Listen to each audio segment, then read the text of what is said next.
حضور اکرم صلی اللہ تعالی علیہ وسلم دنیا سے تشریف لے گئے.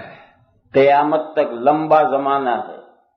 زمانہ الٹتا پلٹتا ہے، حالات میں تبدیلی آتی ہے.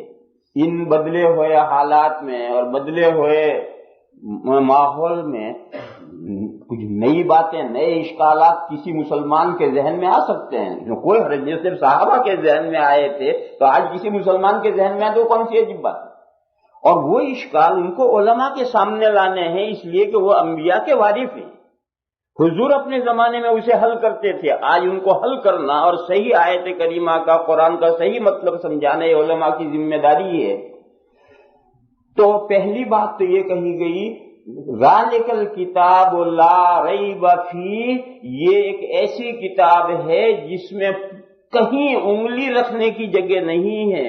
کوئی یہ کہے کہ یہ بات صحیح نہیں معلوم ہوتی، ایسی کوئی جگہ نہیں.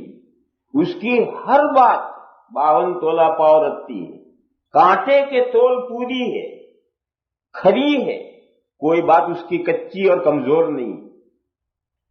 ھدی للمتقین، وہ پرہیزگاروں کے لیے گائیڈنس، رہنمائی ہے.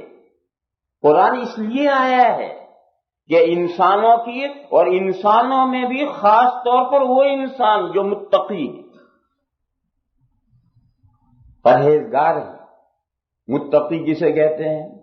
متقی کا پھر آگے دو آیتوں میں آگے تعارف کرا گیا ہے کہ متقی یہ ہیں جن میں یہ ہو، یہ ہو، یہ ہو، یہ ہو. ہمارے ذہن میں متقی کا ایک مفہوم بیٹھ گیا ہے. تو جب ہم متقی لفظ سنتے ہیں تو ہمارا ذہن ادھر جاتا ہے اور یہ سمجھتے ہیں کہ جب وہ متقی اور پرہیزگار ہے اسے قرآن کی کیا ضرورت ہے، اس کے گائیڈنس کی. نہیں، متقی کسے کہتے ہیں وہ آگے خود بیان کیا گیا ہے. الذین یؤمنون بالغیب ویقیمون الصلاۃ ومما رزقناہم ینفقون والذین یؤمنون بما انزل الیک وما انزل من قبلک وبالآخرۃ ھم یوقنون. یہاں تک مضمون ہے. متقی کون ہے وہ سمجھایا. کچھ سب کو سمجھاؤں گا تو بات لمبی ہو جائے گی، اس لیے آج لمبی کرنے کا ارادہ نہیں ہے. یہ تو ویسے ہی آپ حضرات تھکے ہوئے ہیں، زیادہ لمبی کرنے کا ارادہ نہیں، اسے سمجھاتا نہیں ہوں. آپ یوں سمجھیں کہ متقی ہے ہر مسلمان، ہر سچا پکا مسلمان، یعنی منافق نہ ہو. سچا پکا جو مسلمان ہے وہ ہر سچا پکا مسلمان جو ہے متقی. کہ وہ متقی کیسے ہو گیا؟ اس میں تو ہو سکتا ہے کچھ برائیاں بھی کرتا ہو، کچھ ضروری اعمال نہ کرتا ہو. ٹھیک ہے، اگر آج ایسا ہے تو سچا پکا مومن ہے اور لائن پر لگا ہے تو ایک نہ ایک دن وہ متقی بن جائے گا. مگر وہ متقی بنے گا قرآن کے گائیڈنس سے، قرآن کی رہنمائی سے. قرآن کو سامنے رکھ کر کے وہ چلے گا تو وہ ایک دن متقی بنے گا. اور اگر قرآن سے اس نے روشنی نہیں حاصل کی تو پھر وہ اندھیریوں میں بھٹکتا ہی رہے گا. تو اس قرآن کریم کی پہلے پارے کی سب سے پہلی آیت میں قرآن کریم نے خود قرآن کریم کا تعارف کروایا ہے، اپنی پہچان کروائی ہے کہ قرآن ہے کیا. قرآن ہر مومن کے لیے رہنما ہے، قرآن ہر مومن کے لیے ہدایت ہے. ھدی للمتقین. اس آیت کریمہ کے تعلق سے آپ حضرات کو مزید یہ بات سمجھ لینی چاہیے کہ یہ جو رمضان اور رمضان کے روزے اور رمضان کی برکتیں اور رمضان کی اہمیتیں، یہ سب رمضان کی اہمیتیں اسی قرآن کریم کی وجہ سے پیدا ہوئی. آج ہی امام صاحب نے فرضوں میں آیت کریمہ پڑھی تھی، شہر رمضان الذی انزل فیہ القرآن. ماہ رمضان کے روزے کیوں اللہ نے لازم کیے ہیں؟ رمضان کے روزے 12 مہینے ہیں، یہ 11 مہینوں کے روزے کیوں نہیں؟ اور 11 مہینے میں سے کسی مہینے کے روزے کیوں نہیں؟ یہ رمضان ہی کے روزے فرض کیوں کیے گئے؟ قرآن نے اس کا جواب دیا ہے کہ رمضان کے روزے اس لیے فرض کیے گئے کہ اس رمضان میں قرآن کریم اتارا گیا. جیسے سال میں کسی خاص دن میں کوئی بڑا اہم واقعہ پیش آتا ہے نا، تو ملک کے اندر اس دن کو یادگار کا دن بنا لیا جاتا ہے، آزادی کا دن بنا لیا جاتا ہے، کوئی اور یادگار کا دن بنا لیا جاتا ہے جس دن میں کوئی واقعہ پیش آتا ہے۔ تو اس مبارک مہینے میں نزول قرآن کا واقعہ پیش آیا ہے، اس لیے اس رمضان کی اہمیت ہوئی۔ رمضان، قرآن کی وجہ سے رمضان کو اہمیت حاصل ہوئی، اور رمضان کے روزے اور تراویحیاں لازم کی گئی ہیں تاکہ قرآن کا حق ادا ہو۔ مومن کو قرآن کریم ہمیشہ اپنے سینے سے لگائے رکھنا چاہیے، حصی طور پر نہیں، تلاوت کے طور پر،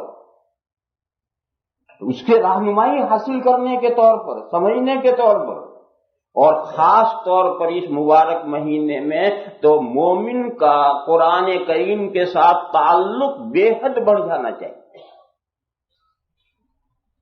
عربوں میں اور ہم اجمیوں میں بہت سی باتوں میں فرق ہوتا ہے، قوموں کے درمیان میں فرق ہوتے ہی ہیں۔ عربوں میں اور ہم اجمیوں میں ایک فرق یہ ہے کہ وہ سنتیں نہیں پڑھیں گے، نفلیں نہیں پڑھیں گے، لیکن فرض آئے وقت و نماز کا ہوا تو سولی کے اوپر بھی فرض ضرور پڑھیں گے، یہ ان کی خوبی ہے۔ اور ہم 27 نفلیں تو پڑھ لیں گے اور موقع آئے گا تو فرض کو بھی جانے دیں گے، وہ فرض کبھی نہیں جانے دیں گے۔ جہاں ہیں، روڈ پر ہیں، دکان میں ہیں، جہاں بھی ہیں، فرض کا وقت آیا انہوں نے فٹ سے مصلی ڈالا اور 2 رکعت 4 رکعت پڑھ رہے، یہ ان کی خوبی کی بات ہے۔